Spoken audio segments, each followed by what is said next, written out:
Family તો કેમ છો બધા મજામાં થશો તો મજામાં જ રહેવાનું. તો અત્યારે વાગ્યા છે સવારના 10 ને આપણને ઘરે ગમતું નહોતું એટલે જઈશી આટો મારવા. તો વિડીયોમાં આગળ બનતા રહેજો. આજે પણ વરસાદ આવશે એવું વાતાવરણ છે. આ બાજુ જો દાદાનું ખેતર છે એમાં તો આખું પાણીનું ભીરું હતું. આમ તો બધા ખેતર પાણીના ભીરા છે 1 કલાક ઘર સુધી. તો જો તળાવની જેમ પાણી ભરાય એટલે બધું ધોવાઈ ગયું ખેતર ઘણું કરું. તો આ બાજુ છે આપણું સરગવાનું ખેતર. બહાર નીકળી જાય છે ને કેટલો મસ્ત મજાનો પવન આવે કારણ કે અહીંયા છે લીમડો. આપણે પેલા લીમડે રહેવાનું કહેવાય ખાટલો ને બધું હતું પણ હવે વરસાદ આવી ગયો એટલે બધું ઘરે પાટી દીધું. આપણે જો લીમડામાંથી રહેતા એટલે સરસ મજાનો પવન આવતો. તો અત્યારે જોરદાર પવન છે ને આ બાજુ ત્યાં આપણે શીંગ આવેલી. તો આ હેડેથી તો ઓલા હેડા સુધી છે તો આપણે શીંગ આવેલી છે જો ઉગી ગઈ વાડી છે આપણી. અત્યારે મસ્ત પવન છે પણ થોડીક વારમાં જ વરસાદ આવી જશે એવું લાગે કારણ કે આ બધું જો બધું સડવા મળ્યું છે વાદળા લીલા એવા અત્યારે સરસ મજાનો પવન છે.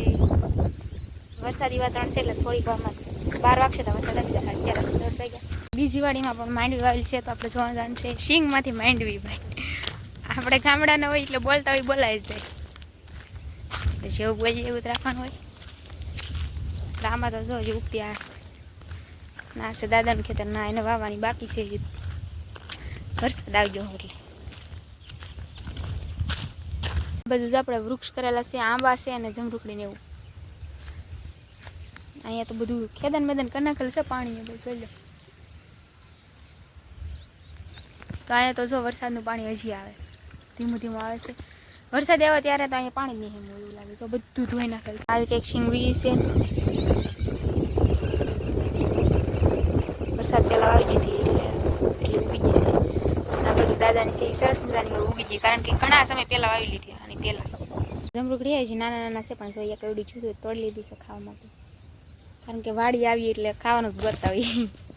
છે કાંઈક આપણું ગામડાનું વાતાવરણ. અહીંયા જો અમારે ભૂરીને બધા બેઠા કા ભૂરી તો અત્યારે જો બધા પક્ષીઓ બોલે છે. ભૂરીને વિડીયોમાં આવું બહુ ગમે કા ભૂરી બીજો જોવે અહીંયા.